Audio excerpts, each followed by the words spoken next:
I'll start with a confession. I wasn't supposed to be here. Not in this place. Not on this team. When they first brought me in, it was all about the next big thing. The promise of revolutionary technology that would change everything. I was told it would be a game changer, a weapon beyond anything humanity had ever seen. But as I sit here now, I don't even know what we're making anymore. All I know is that the work is getting darker, and so are the people around me. We call ourselves a team, but it's more like a gathering of strangers forced together by something we don't fully understand. No one talks about the specifics of the project anymore. It's just vague, cryptic terms like quantum stability and n-dimensional manipulation. They never told us how dangerous it really is. Not at first. It started out like any other high-stakes project. We were locked away in this remote research facility, the kind of place where the air always feels too thin and the walls feel like they're breathing. Maybe it was because we were pushing boundaries, taking risks no one else would. Or maybe it was something else, something darker.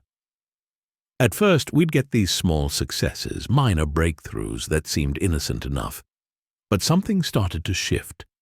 We began noticing the anomalies, the missing data, the strange glitches in the system that nobody could explain. At first, it seemed like standard issues, bugs in the code or hardware malfunctions.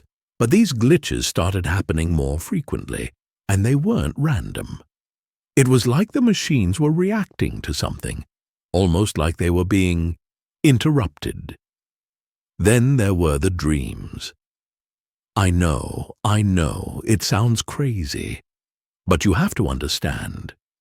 At first it was just the team members here and there, small talk about vivid dreams, about the same strange patterns, images, flashes of light, things that didn't seem to make sense.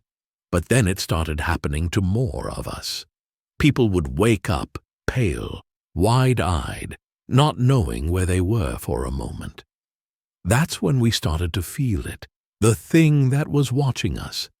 I didn't want to believe it. I thought maybe it was the stress of the project, the pressure. But the thing is, it wasn't just the dreams. It was the feeling, the quiet pressure that started seeping into every conversation, every glance across the room. People began to pull away. There were fewer smiles, fewer words exchanged. You could feel the silence hanging there, thick, as if something was pressing in, waiting to take us all. Then it happened. The first incident. He was one of the lead engineers, a quiet guy, always with his head down, working late into the night. I never thought much of him until I saw him that morning. He came in like always, but this time there was something different about him. His eyes were wide, but not like someone who had seen something terrifying. It was like he was looking past us, through us, as if he was seeing something none of us could. He went to his desk, sat down, and tried to start working. But it wasn't right. His hands shook. His breath was too shallow. We tried to ask him what was wrong, but he didn't answer. He just stared at the monitor, muttering under his breath like he was speaking to someone we couldn't hear. We thought he might have snapped under the pressure. But then he stood up, turned to the window, and started speaking in some language none of us recognized. His voice was distorted, like something was forcing it out of him, not like him at all. Before we could do anything, he ran out of the room. We tried to stop him, but by the time we reached the door, he was already gone. We found him hours later, but it wasn't him anymore. He was different. His eyes were hollow, and his body didn't move like it should. He didn't speak. He just stared, like he was waiting for something. It wasn't long after that when the team started to fracture. People would disappear for hours, sometimes days, only to return acting strange, distant, as if they'd seen something they couldn't explain. The nightmares started taking a heavier toll. It was clear. Whatever we were working on, it wasn't just changing the technology. It was changing us. It was around this time that I started to feel the dread creeping in. Something I couldn't explain. Every corner of the facility began to feel unfamiliar, like the walls were shifting, changing without our notice. But it was the sound. Or rather, the lack of sound. The hum of machinery, the murmur of conversation, all faded into a strange kind of silence. I don't know how to describe it, but it felt like the air itself had become a barrier, a wall that kept us inside with something else, something waiting for us to make the next move. That's when the message came through the main system, clear as day. It wasn't from anyone we recognized, no sender, no signature. It was just a string of numbers, a code that none of us could crack. But it didn't matter. The message was simple. You are the test. The experiment has already begun. We tried to dismiss it, to rationalize it.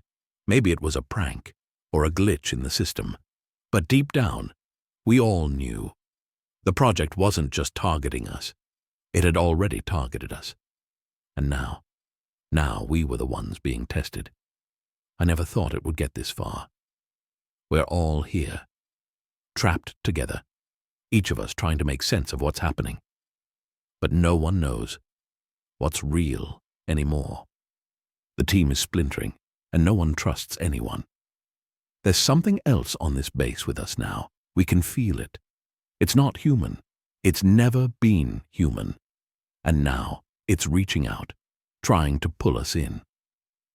I'm not sure what's worse anymore.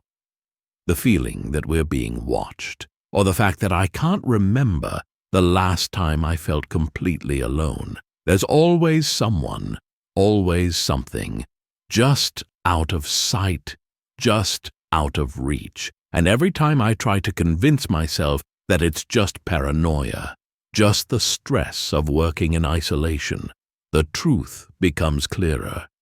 It's real. We're being hunted, and we're running out of places to hide. The worst part is that no one is talking about it openly. Not anymore. I think we're all scared to say it out loud, to admit what's happening to us. There's a quiet understanding now, something unspoken, but clear. You can see it in everyone's eyes. Everyone is waiting for the next step, waiting for the moment when it all becomes too much, when the weight of this thing we've invited into our lives breaks us. The last few days have been strange, even by our new standards. People are acting differently. You don't need to be a psychologist to notice it. There's a subtle shift in the way we interact, like we're all holding back from something, keeping parts of ourselves locked away. Maybe it's because we all know that the longer we stay here, the closer we get to whatever is watching us. Or maybe we're all too scared to admit that whatever it is, it already knows us better than we know ourselves. There was another incident last night, but it wasn't like before. This time, it was Sarah. She's one of the senior researchers, calm, steady, always the one everyone else goes to for answers. But last night, I saw something in her eyes that I'd never seen before. Fear. It wasn't the kind of fear that comes from a bad situation or a close call. It was something deeper, more primal. She looked like a person who had seen the end of the world and couldn't look away. She was standing in front of the main console, her fingers pressing against the glass, like she was trying to make contact with something. At first I thought it was just another one of those bizarre quirks, something to do with the project. But then I saw the way her breath came in short, shallow bursts, like she couldn't breathe. She didn't even notice me standing there. She just stared at the screen, muttering under her breath in a language I couldn't place. I'm not sure what she saw, none of us are. But when she turned around, her face was blank, empty. It was like she wasn't there at all. I don't know how to explain it, but something shifted after that. There's a tension in the air now, thicker than ever. It's like the walls themselves are closing in on us, and no matter where we go, it's always there. The feeling that something is waiting just beyond reach, watching us move, watching us think. I don't think Sarah is coming back. Not the way she was. It was only a few hours after that when things started to spiral. We were all in the control room, trying to work, trying to keep our minds busy, to pretend like everything was normal. But there's nothing normal about what's happening here. Not anymore. That's when the lights flickered for the first time. But it wasn't like before. It wasn't just a brief flash or a minor glitch. The lights didn't go out completely. Instead, they dimmed, just enough that the whole room felt like it was in shadow, and the shadows moved. I know. It sounds crazy, but I swear to you, the shadows moved. Not like they should. They stretched, warped, and seemed to breathe. There was something in them, something that shouldn't have been there. It was like the darkness itself was alive, reaching, waiting. And it wasn't just the lights, it was the air too. Thick and wrong. Like I was breathing something else entirely. I thought it was my mind playing tricks on me. But then I heard it. A whisper. It came from behind me. Soft at first, like a breath brushing against my ear, and then louder, clearer, until it felt like it was all around me. But no one else seemed to notice. No one else moved. Not here, it said. Not yet. I froze. The others didn't seem to hear it. They just carried on like nothing had happened. But the whispers didn't stop. They got louder. It was like they were coming from everywhere, creeping into my thoughts, filling my head with strange words, fragments of sentences that didn't make sense. I tried to push it away, tried to focus on something else, but I couldn't. It was like the voices were inside me now, twisting, pulling at something deep within. That's when I noticed it. On the edge of the room, in the corner where the light barely reached, there was something standing there. At first I thought it was just a trick of the shadows, some weird pattern of light and dark. But then I saw it move. It wasn't human. It wasn't anything I could name. I don't know how to explain it. But it wasn't just its shape that made it so wrong. It was the way it moved. It wasn't like a person walking or standing still. It shifted, rippled, like the air itself was folding and unfolding around it. The light bent around it, twisted, as if it couldn't quite decide if it wanted to exist in the same space as whatever that thing was. I should have screamed. I should have run. But I didn't. I couldn't. My body wouldn't let me. And that's when the whisper came again. Closer this time, like it was right behind me. "Too late," it said. "You've already begun." That's when I knew. This wasn't just some experiment gone wrong. This was something else entirely, something that had no business being here, no business being in our world. Whatever it is, it's already inside us. It's inside me now. But we can't leave, we can't escape, not while it's here, not while we're already part of the experiment.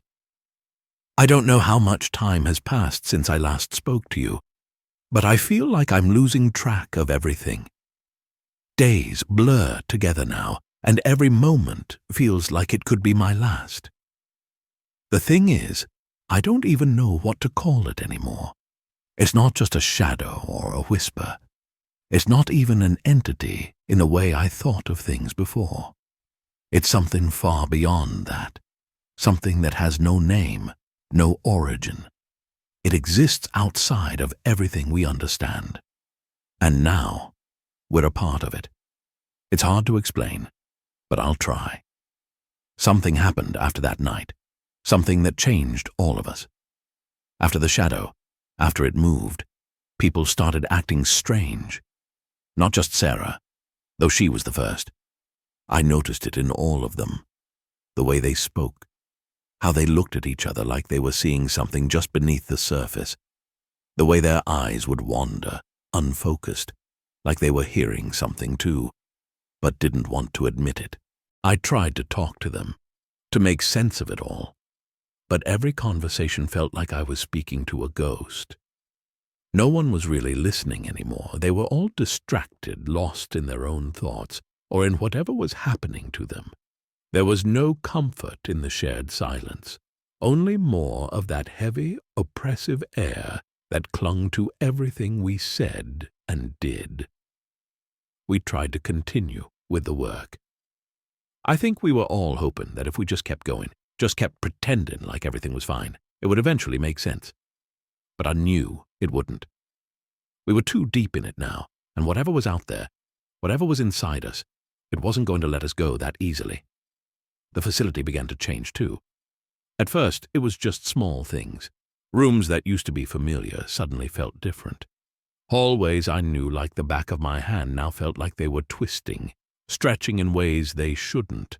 The walls began to hum with a low frequency that never stopped. It wasn't loud, not at first, just a constant vibration in the background, a low thrum in the air that gnawed at the edges of your mind, making it hard to focus. Then the machines began acting up. It started with minor glitches, but it quickly escalated. Equipment would power down unexpectedly or reset itself for no reason. The systems would display random strings of code that didn't match anything we'd written. At first, I thought it was just another malfunction, but now I'm not so sure. It was almost like the machines were trying to communicate, trying to tell us something we couldn't understand. One night, after everyone had gone to bed, I couldn't sleep. It was like something was pressing on my chest, keeping me awake. So I did what I usually do when I can't sleep. I went down to the main lab to clear my head. The hum of the machines, the soft clicking of monitors, it used to be calming, familiar. But tonight it felt like the sound was following me, closing in on me, echoing louder and louder until it was the only thing I could hear. I stood there in the dark, in front of the console, staring at the blinking lights on the monitors. That's when I saw it, a message, no codes this time, no glitch, just words. Leave, before it's too late. I tried to shake it off. I thought it was just another trick of the mind, some side effect of the stress we'd all been under. But then I saw something else, something worse. The shadows in the corners of the room were moving. At first, I thought it was just my eyes playing tricks on me, but when I looked closer, I realized something. The shadows were reaching toward me, not the walls, not the floor, just the shadows. They stretched and crawled like they were alive, like they wanted something from me. I ran.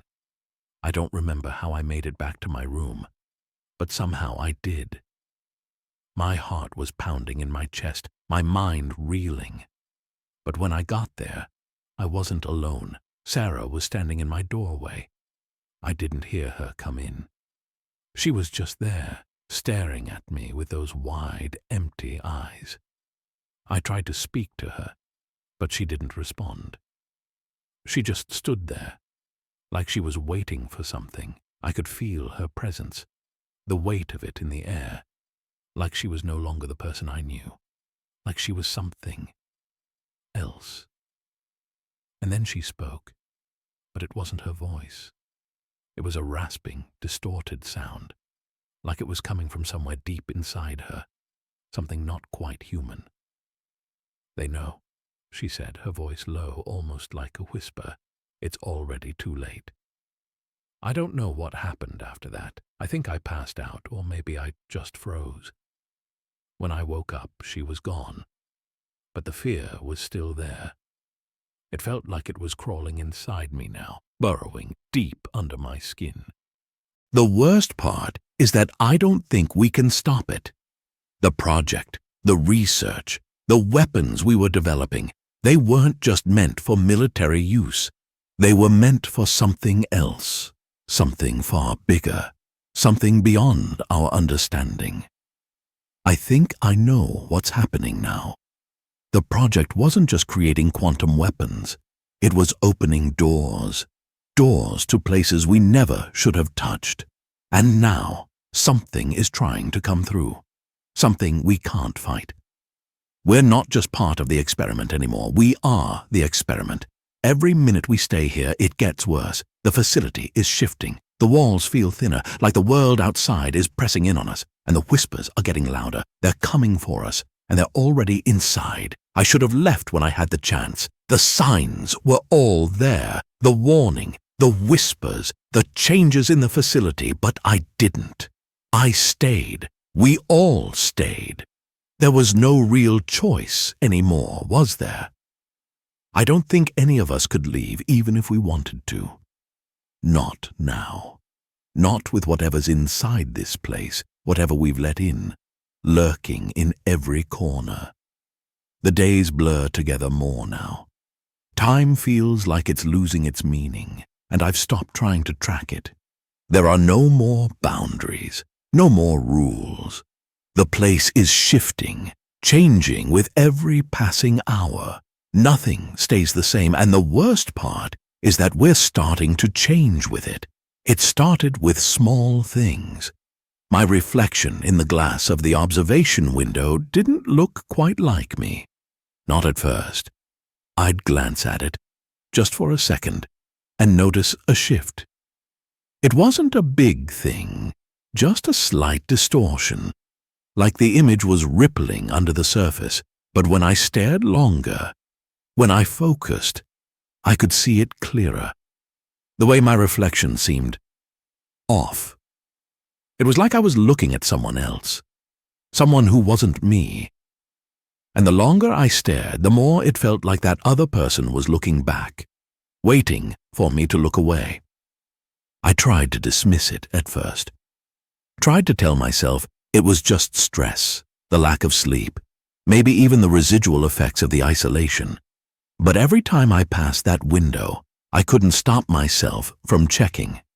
And every time, it was worse. The reflection grew more alien, more unfamiliar. I don't know how long I stood there one night, just staring, wondering if it was even me anymore. The longer I stared, the more it felt like my reflection wanted to reach out, wanted to step into my world, while I stayed trapped behind the glass. I don't think I'm the only one who's feeling this. People are getting lost. It's not just the nightmares anymore. It's like we're all starting to slip into something else. Like the reality we once knew doesn't quite fit anymore. It's breaking apart piece by piece. And then there's Sarah. She's different now. I don't know how to explain it.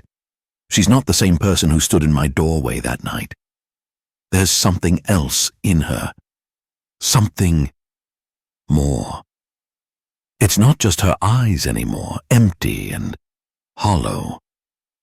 It's the way she moves, the way she speaks. It's like she's not fully here. She's not the only one either. I've seen it in others too.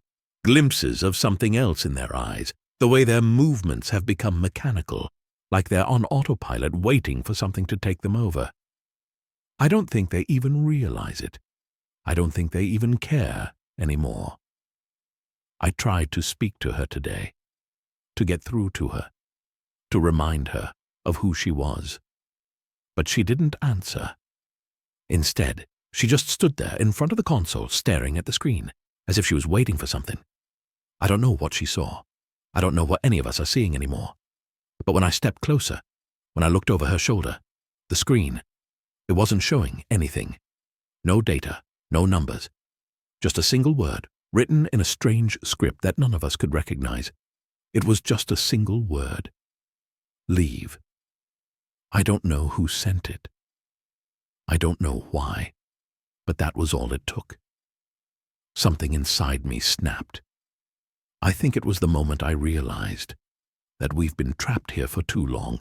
The message wasn't meant for Sarah. It wasn't meant for any of us. It was a warning.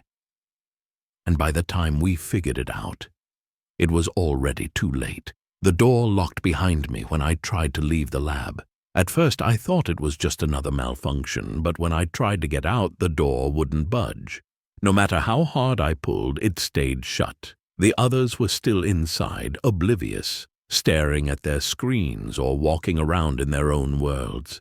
But then I heard something, a sound that made the hair on the back of my neck stand up. It was coming from deep inside the walls, echoing through the facility like a distant voice calling out. No words, just an unrecognizable hum, like it was speaking through the building itself. It was everywhere. The walls, the floor, the air, the hum, the voices, the whispers. It was all one thing now. The facility had become alive with it, alive with whatever we had let loose. That's when I saw it again, the shadow. But this time it was different. It wasn't just in the corner anymore. It was in the hallway, watching, waiting. I couldn't move. I couldn't look away. It wasn't just a shadow anymore, not a trick of the light. It was a presence, something that wanted to consume everything. It reached toward me, but it wasn't the same as before. This time, I felt it in my skin, like it was crawling under it, turning me inside out. I could feel it pressing against me, pulling me closer, and in that moment, I realized something terrible. We're not the ones being hunted. We're the prey. It's not just watching us. It's already inside. It's been inside from the very beginning. I don't know what it wants, but I know it's never going to let us leave. We thought we were the ones controlling the project, but we were just the test subjects, the experiment. And now we're all part of whatever it is, and there's no way out. I don't know how much longer I'll be able to hold on. I don't know if anyone will. But I can tell you one thing for sure. This isn't just happening to us. This thing, whatever it is, it's growing. It's spreading. It's already looking for new ways in, and when it's done with us, it won't stop. It won't stop until it's taken everything. I can't keep track of time anymore. It doesn't matter. I think I've stopped caring. The minutes stretch and twist in ways they shouldn't, and I don't know if it's my mind breaking or if time itself is unraveling. I'm not sure what's real anymore. I'm not even sure who I am. The last time I looked in a mirror, I didn't recognize the person staring back at me. Was that me? Or was it something else? Something that had worn my face, lived my life, but wasn't truly me. The others, they're all gone now. No, not gone. I don't think they're dead. I think they've just faded, changed. They're not here anymore, at least not in any way that matters. The few of us left, the ones who tried to run, we've only grown weaker. The walls are closing in on us, and whatever this place has become, it's feeding on us, feeding on our fear, feeding on the cracks in our minds. I don't know where Sarah is now. I haven't seen her for days. But I feel her everywhere. It's like she's still here, in the walls, in the shadows, waiting for something. I don't know if she's even human anymore. I don't think any of us are. I saw the shadow again last night. Not the corner of my eye, not some flickering glimpse. No, this time it stood in front of me, clear as day, solid, alive. It had a shape, but it wasn't anything I could name. It wasn't human, not in the way we understand human. It was a presence, a distortion in the air, like the very space around it couldn't hold its shape. And the whispers were louder this time, more insistent. I tried to turn away. I tried to run, but it wasn't just in front of me. It was everywhere. In the walls, in the air, in the machines. I could feel it in my skin, under my nails, crawling into the very fibers of my being, twisting, tearing, pulling me closer.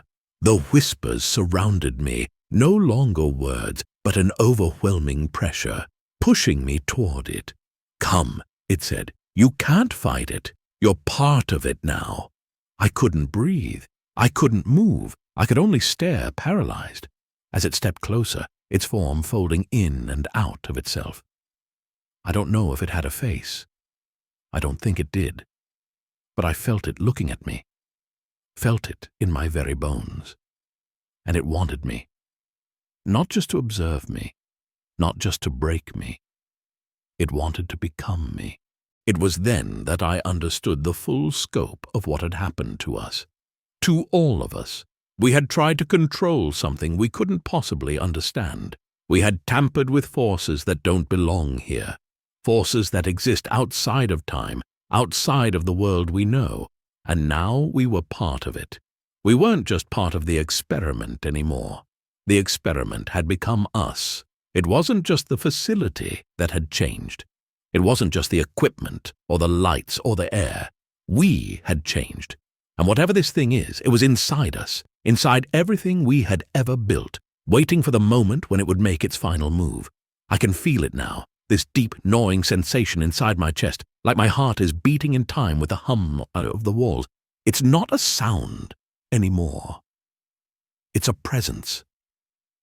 I'm starting to lose track of where the walls end, and I begin. I tried to leave once more, but the door wouldn't open.